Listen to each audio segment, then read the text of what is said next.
Chapter 10 માનવ કલ્યાણમાં સૂક્ષ્મ સજીવો. વિદ્યાર્થી મિત્રો, આપણા બાયોલોજીના અંદર લાસ્ટ લેક્ચરના અંદર આ ચેપ્ટરમાં ઘરગથ્થુ ઉત્પાદનમાં સૂક્ષ્મ સજીવો અને ઔદ્યોગિક ઉત્પાદનમાં સૂક્ષ્મ સજીવો વિશેની માહિતી મેળવી હતી. એમાં ઔદ્યોગિક ઉત્પાદનના અંદર આથમણિક પીણા અને પ્રતિજૈવિક દ્રવ્ય એટલે કે એન્ટીબાયોટિક્સ એના વિશેનું થોડું નોલેજ લીધું. હવે આપણે એના પછીનો ટોપિક જોઈએ. એનું નામ છે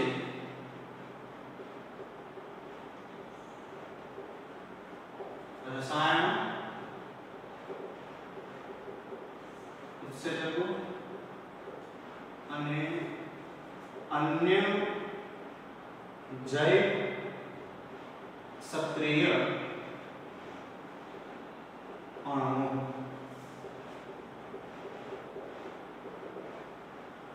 ફરીથી નો ટોપિક છે રસાયણ, ઉત્સેચકો અને અન્ય જૈવ સક્રિય અણુઓ.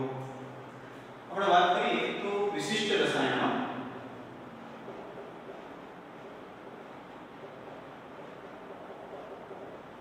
જેવા કે કાર્બોનિક એસિડ, ઉત્સેચકો અને આલ્કોહોલ વગેરેનું નિર્માણ જો વ્યવસાયિક સ્તરે અને ઔદ્યોગિક સ્તરે કરવું હોય તો ખૂબ જ મોટા પ્રમાણમાં સૂક્ષ્મ સજીવોનો જ ઉપયોગ થતો હોય છે. અમે આપણા કેટલાક એસિડિક ઉત્પાદનના ઉદાહરણની વાત કરીએ.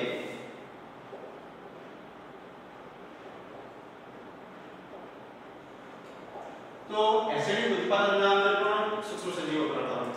પહેલું જોઈએ છે એસ્પરજીલસ નાઇગર. તો એસ્પરજીલસ નાઇગર એ ફૂગ છે કે જેમાંથી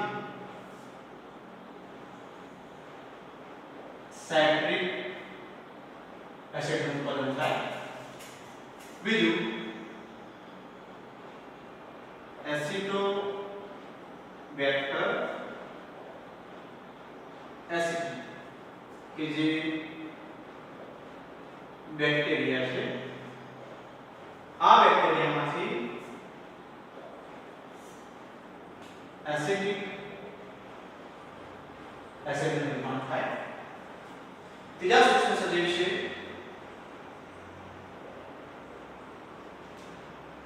ક્લોસ્ટ્રિડિયમ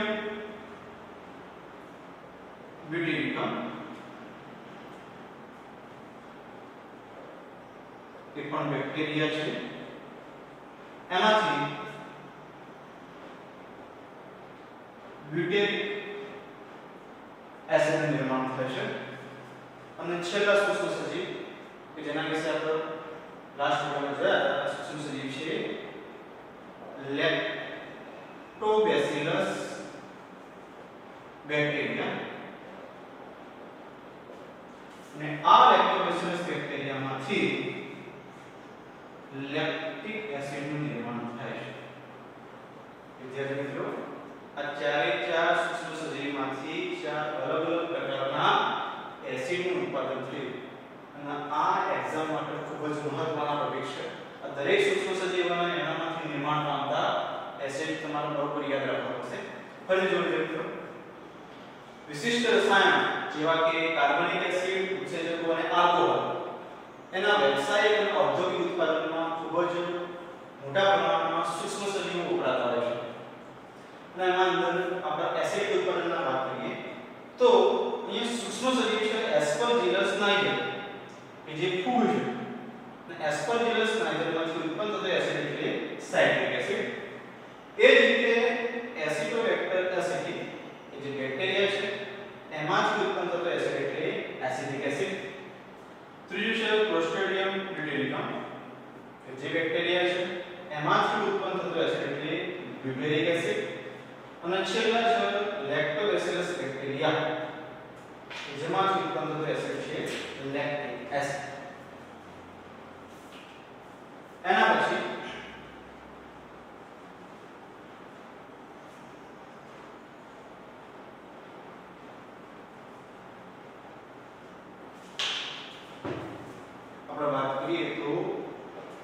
ઇથેનોલ. ઇથેનોલનું ઉત્પાદન પણ વ્યવસાયિક સ્તરે ઈસ્ટમાંથી થાય છે અને આ ઈસ્ટ એટલે સેકેરોમાઇસિસ સેરેનેસી. યાદ રાખજો, ઇથેનોલ કે જેનું ઉત્પાદન ઈસ્ટમાંથી થાય છે વ્યવસાયિક ધોરણે અને એ ઈસ્ટ એટલે સેકેરોમાઇસિસ સેરેનેસી. એ જ રીતે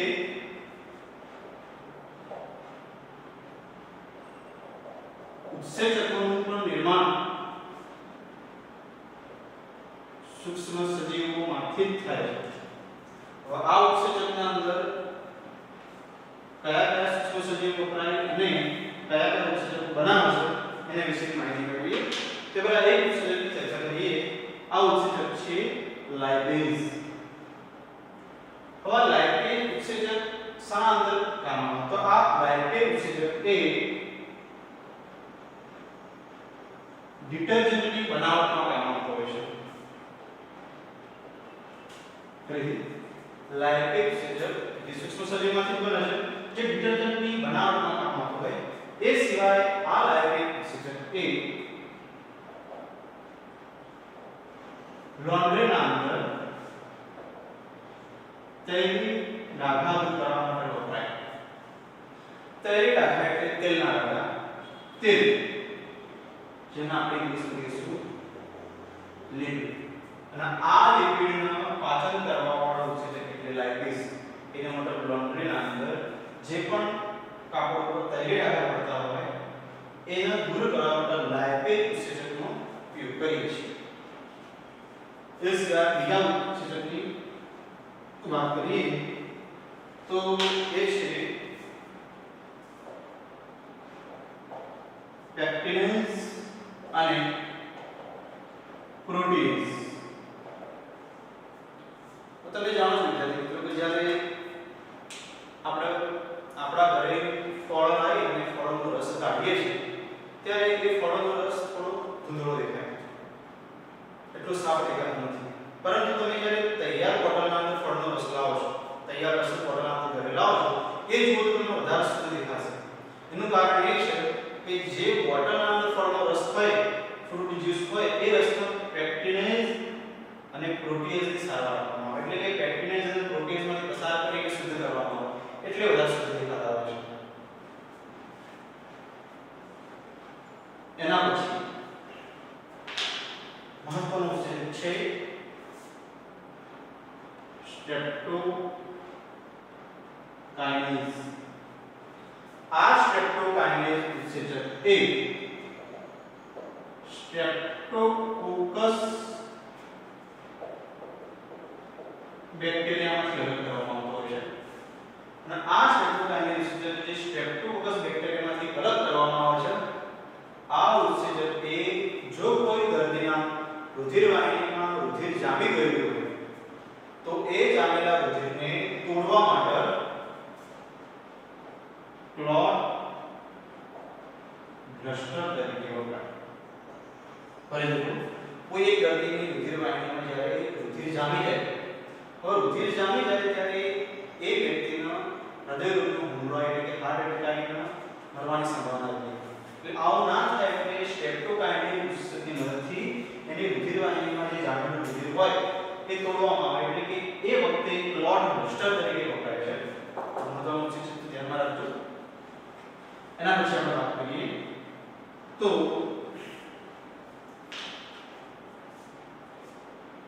ટ્રાયકોડર્મા પોલિસ્કોરમ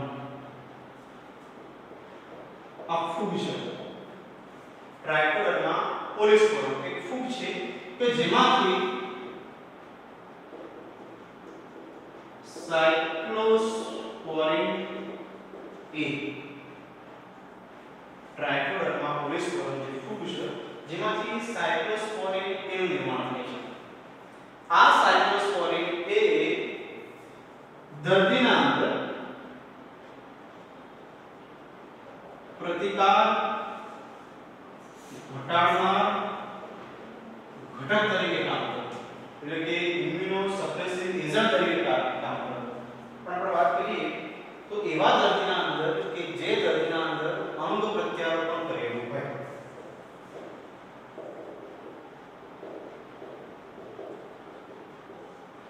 यह दर्दी मात्र આ સાયક્લોસ્પોરીને પ્રતિકાર ઘટાડવાના ઘટક તરીકે તમને ક્વેશ્ચન થાય કે અંગ પ્રત્યારોપણ એટલે શું?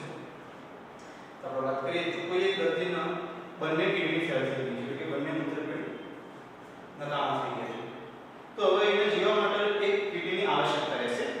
તો એક કિડની બીજા ડોનર કે દાતા જોડે જઈને મળશે, પણ બીજાની કિડની છે એટલે જે દર્દીની બંને કિડની ફેલ થઈ ગઈ છે અને બીજાની કિડની નાખવામાં આવે તો એ કિડની એનું શરીર જલ્દી એક્સેપ્ટ કરશે નહીં, જે દર્દી બહારની કિડની જલ્દી સ્વીકારશે નહીં. તો એ માટે જે રોગ પ્રતિકારક તંત્ર બહારની કિડની સ્વીકારતું નથી, એ રોગ પ્રતિકારક તંત્રના આ સાયક્લોસ્પોરીન એની મદદથી પ્રતિકાર ઘટાડવાના ઘટક તરીકે ઉપયોગ કરી રોગ પ્રતિકારક તંત્રને થોડા સમય માટે શાંત રાખવામાં આવે કે જેથી બહારની કિડનીને એ જે વ્યક્તિના અંદર પ્રત્યારોપણ કરી શકાય, એટલે એને ટ્રાન્સપ્લાન્ટ કરી શકાય. તો અહીં પણ આ ટ્રાયકોડર્મા ઓલિસ્કોરમ ફૂગનો ઉપયોગ સાયક્લોસ્પોરીન એ બનાવી અને જે દર્દીના અંદર અંગ પ્રત્યારોપણ કરેલું હોય અંદર પ્રતિકાર ઘટાડવાના ઘટક તરીકે ઉપયોગ કરવામાં આવે છે. એના પછી આપણે વાત કરીએ તો રુધિરમાં કોલેસ્ટેરોલનું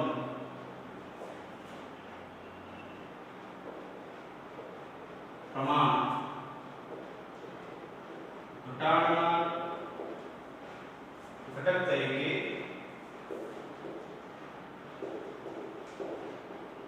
સ્ટેટિન્સ વપરાય છે. યાદ રાખજો, રુધિરમાં કોલેસ્ટેરોલનું પ્રમાણ ઘટાડવાના ઘટક તરીકે સ્ટેટિન્સ વપરાય છે. ના આ સ્ટેટિન્સ એ મોનોસ્કસ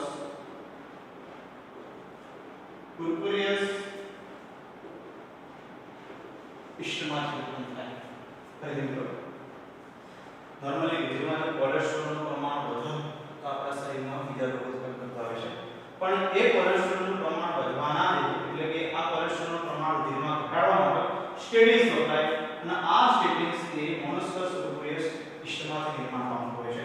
એટલે કે આ સ્ટેટિન્સ એ સ્પર્ધાની ગ્રાહક તરીકે વર્તી રુધિરમાં કોલેસ્ટ્રોલના પ્રમાણને ઘટાડે છે. તો આ બધા મુદ્દાની ચર્ચા આપણે રસાયણો, ઉત્સેચકો અને અન્ય જૈવ સક્રિયકરણમાં કરી છે.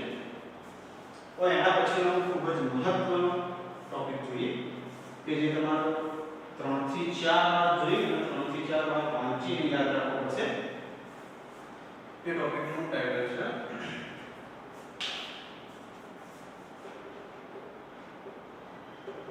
સુએજ ટ્રીટમેન્ટમાં સૂક્ષ્મ સજીવો.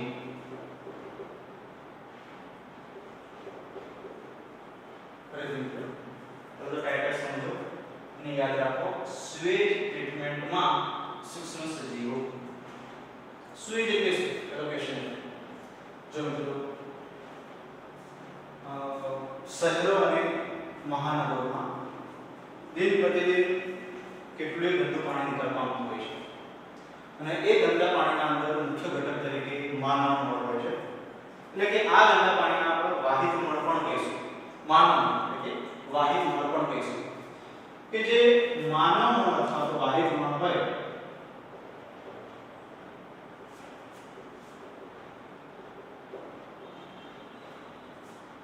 એના બંધારણના અંદર કાર્બનિક દ્રવ્ય અને હાનિકારક એવા સૂક્ષ્મ સજીવો આવેલા છે. બધા વિચારો કે જે મહાનગરો અને શહેરોમાંથી ગંદુ પાણી નિકાલવામાં છે, જે માનવનો વાહિકમાં તરીકે ઓળખાય, એમાં કાર્બનિક દ્રવ્ય અને હાનિકારક સૂક્ષ્મ સજીવો હોય એ સીધું જ તળાવ, નદી કે કુદરતી જળાશયોમાં છોડી દેવામાં આવે તો ભવિષ્યના અંદર એનાથી પાણી જમીને કેટલાય રોગો થવાની શક્યતા રહે. તો આવું ના થાય એટલે આ જે વાહિત મળ છે કે જેને આપણે ઇંગ્લિશમાં કહીશું સીવેજ, એટલે કે આ માનવમાં અથવા તો વાહિનીમાં વાળું ગંદુ પાણી પ્રદૂષિત પાણી છે એના પહેલા એક સારવારમાંથી પસાર કરવામાં આવે છે અને એ જે સારવાર આપવામાં આવે છે સીવેજના એ સીવેજ એટલે ગંદા પાણી પર આપવામાં આવતી સારવાર એટલે સીવેજ ટ્રીટમેન્ટ અને ખાસ વસ્તુ કે આ જે સીવેજ ટ્રીટમેન્ટ આપવામાં આવે છે તો ગંદા પાણીનું જે શુદ્ધિકરણ કરવામાં આવે છે પ્રદૂષિત પાણીનું શુદ્ધિકરણ કરવામાં આવે છે એ પણ સૂક્ષ્મ સજીવોની મદદથી જ કરવામાં આવતું હોય છે એટલે આપણે ટાઇટલ માનવ કલ્યાણના સૂક્ષ્મ સજીવો તો અહીંયા પણ સૂક્ષ્મ સજીવો વપરાય કેવી રીતે તો આપણે જોઈએ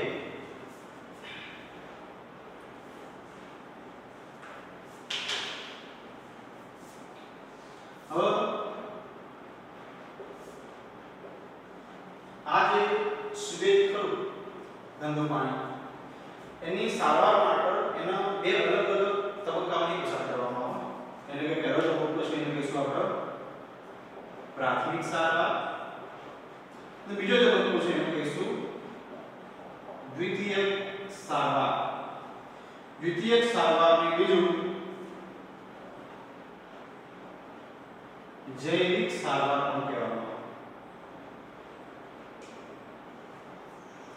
તો જો મિત્રો આનો કોઈ પ્રોપર ડાયાગ્રામ નથી આપણે તમને સમજવાનો પ્રયત્ન કરીશું પ્રાથમિક સારવારના અંદર સૌપ્રથમ તો મોટી સાઈઝના આવા ટેન્ક હોય જ્યાં શુદ્ધિકરણના પ્લાન્ટ ચાલતા હોય તો જેના આપણે સીવેજ ટ્રીટમેન્ટ પ્લાન્ટ્સ કહીશું બહુ વિશાળ પ્લાન્ટ હોય છે આ સીવેજ ટ્રીટમેન્ટ પ્લાન્ટ તમે વિચારી શકો કે શહેરો અને નગરોમાંથી ગંદુ પાણી આવે છે એનું પ્રમાણ પણ વધુ હોય ત્યારે આવા જે ટેન્ક વાપરવામાં આવે ખૂબ જ વિશાળ સાઈઝના ટેન્ક યુઝ કરવામાં આવે છે તો આ જે ટેન્ક ખરું એના અંદર પ્રાથમિક સારવાર માટે વાહિત મળ અથવા તો ગંદુ પાણી નાખવામાં આવે અને એ ગંદા પાણીને બે અલગ અલગ પદ્ધતિથી ચોખ્ખું કરવામાં આવે પહેલું છે એના માટે દ્રાવણ અને બીજું છે કે અવસ્થાપન આપણે વાત કરીએ કે જેવું ગંદુ પાણી અંદર દાખલ થાય ત્યારે અહીંયા એના ગાળવા માટેની રચના મૂકી અલગ અલગ સ્તરોના અંદર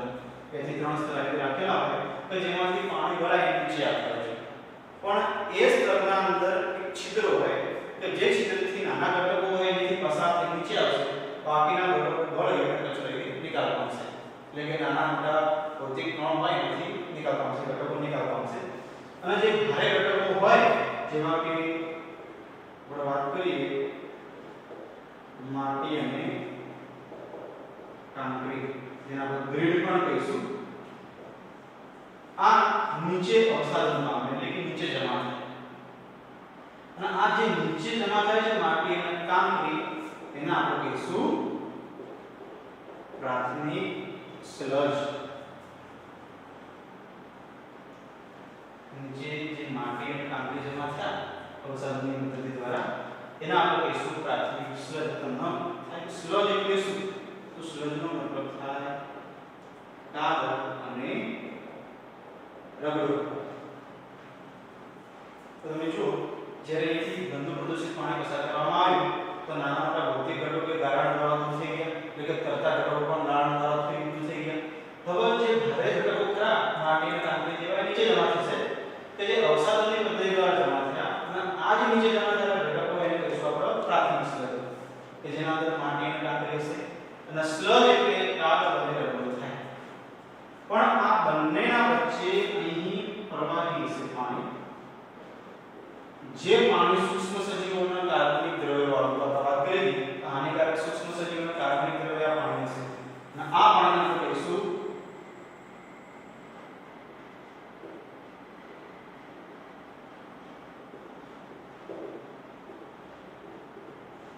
ઇફ્લુઅન્ટ ખાસ શબ્દ હવે જે પાણી વધુ જેના અંદર કાર્બનિક ઘટકો અને સૂક્ષ્મ સજીવો છે કે જે હાનિકારક છે તેને કહીશું આપણે ઇફ્લુઅન્ટ તો અહીંયા પ્રાથમિક સારવાર પૂરી હવે આ જે ઇફ્લુઅન્ટ છે એ ઇફ્લુઅન્ટને હવે પ્રાથમિક સારવારમાંથી દ્વિતીયક સારવારમાં લાવવામાં આવે છે કેવી રીતે જો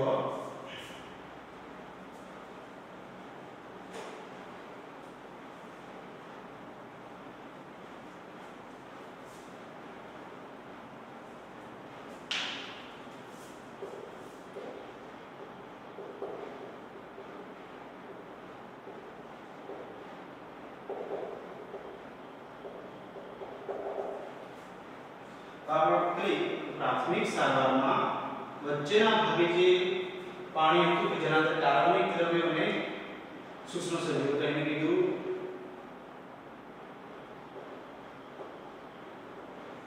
ઇન્ફ્લુઅન્ટ. આ ઇન્ફ્લુઅન્ટને હવે દ્વિતીયક સારવાર માટે લાવવામાં આવે એટલે કે આ ઇન્ફ્લુઅન્ટનો આપણે દ્વિતીયક સારવાર માટે બીજા અલગ જારક ટાંકામાં નાખીશું. તો જારક ટાંકાના અંદર બે વ્યવસ્થા ખાસ કરેલી હોય છે. પહેલું, એ ટાંકાના અંદર આંદોલિત યંત્ર મૂકેલા હોય. આ યંત્રો એ સતત બનતા હોય એટલે આ પેટો પણ અંદર બનશે, જેના કારણે આ જે ઉપકરણ દાખલ કરેલું છે એ ઉપકરણ પણ અંદર યંત્રોના પ્રમાણમાં બનશે. બીજું, આ જારક ટાંકાના અંદર O2 વાયુ દબાણપૂર્વક મળે એ રીતની વ્યવસ્થા કરવામાં આવે છે. તો અહીંયા બે વ્યવસ્થા કરી. પહેલું, આંદોલિત યંત્ર કા પેટો સતત બનતી રહે, એના સાથે પ્રવાહી પણ બનતું રહે. અને બીજું, દબાણપૂર્વક O2 પૂરો પાડવામાં આવે. હવે આ કેમ પૂરો પાડવામાં આવે? જો આપણે વાત કરી તો આ ઇલેક્ટ્રોનના અંદર કાર્બનિક દ્રવ્યો અને હાનિકારક એવા સૂક્ષ્મ સજીવો છે. અને આપણે એ પણ કીધું કે આ જે પ્રદૂષિત પાણી છે તેમાં કાર્બનિક દ્રવ્યો અને સૂક્ષ્મ સજીવો રહેલા છે હાનિકારક, એનું શુદ્ધિકરણ પણ આપણે બીજા અલગ સૂક્ષ્મ સજીવો દ્વારા જ કરવાનું છે. એટલે કે આ ગંદકીના આ સૂક્ષ્મ સજીવો દ્વારા જ પાછળ કરવાનું છે. તો આ ઇલેક્ટ્રોનના અંદર સારા સૂક્ષ્મ સજીવો પણ હશે. એ સારા સૂક્ષ્મ સજીવો તે હવે આ ઓક્સિજન નો ઉપયોગ કરી જારક શોષણ કરી અને આ કાર્બનિક દ્રવ્યો અને આ સૂક્ષ્મ સજીવોનો ખોરાક તરીકે ઉપયોગ કરશે. ફરી દેખો, સારા સૂક્ષ્મ સજીવોએ હવે ઓક્સિજનનો ઉપયોગ કરશે કારણ કે આ સૂક્ષ્મ સજીવોએ જારક બેક્ટેરિયા છે. જારક બેક્ટેરિયા ઊંઘનો ઉપયોગ કરી અને કાર્બનિક દ્રવ્યો અને સૂક્ષ્મ સજીવો ધીમે ધીમે ખાય. હવે તમે સમજો, જેમ જેમ સૂક્ષ્મ સજીવો ઓક્સિજનનો ઉપયોગ કરી ખોરાક ખાય છે, એટલે કે આનો ખોરાક તરીકે ઉપયોગ કરે છે, એમ એમ આ સૂક્ષ્મ સજીવોનું પ્રમાણ વધશે. એટલે આ સૂક્ષ્મ સજીવોની વૃદ્ધિ થશે. જેમ જેમ આ સૂક્ષ્મ સજીવોની વૃદ્ધિ થાય, અંદરનો ખોરાક ખવાય, એટલે જો આ ખોરાક તરીકે ખવાતા હોય તો આનું પ્રમાણ ઘટશે. એટલે કહેવાનો મતલબ અંદરનું પ્રદૂષણનું પ્રમાણ ઘટશે. એનો મતલબ એ છે કે જો પ્રદૂષણનું પ્રમાણ ઘટે તો એના અંદર બીઓડીનું પ્રમાણ પણ ઘટે છે. તો તમને થાય કે બીઓડી એટલે શું? બીઓડી એટલે biochemical oxygen demand. Biochemical oxygen demand જેની વ્યાખ્યા થાય 1 લિટર પાણીમાં રહેલા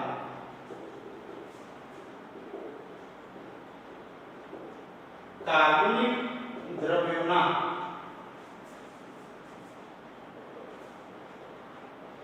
ઓક્સિડેશન માટે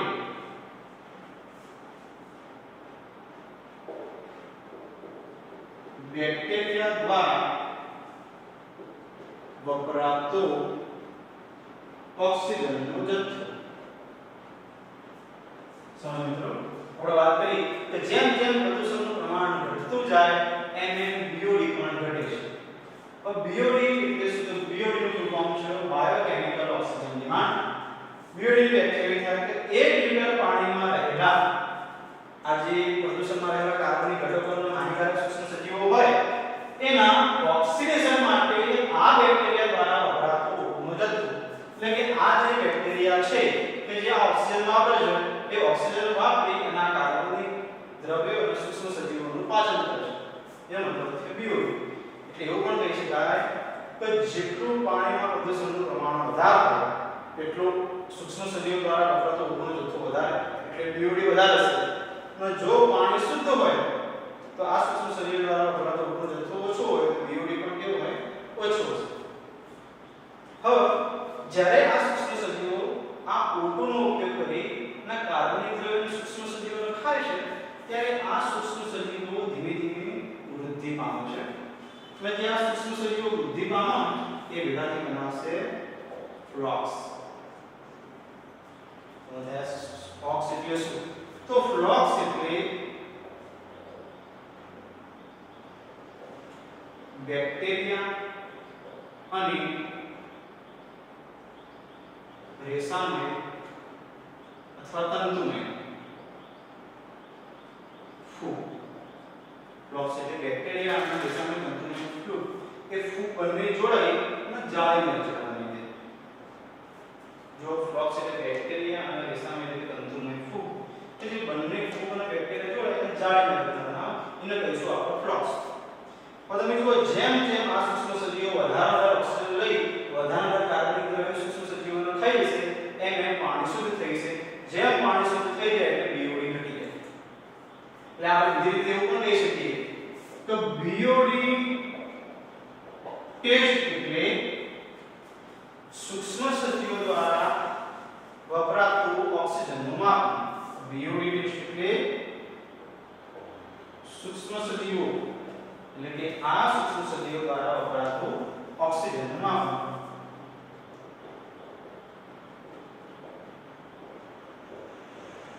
અથવા તો પરોક્ષ રીતે એવું પણ કહેવાય કે આ પાણીમાં રહેલો કાર્બનિક દ્રવ્ય જથ્થાનું માપ પરોક્ષ રીતે આપણે એવું પણ કહી શકીએ કે જે પ્રદૂષિત પાણી હોય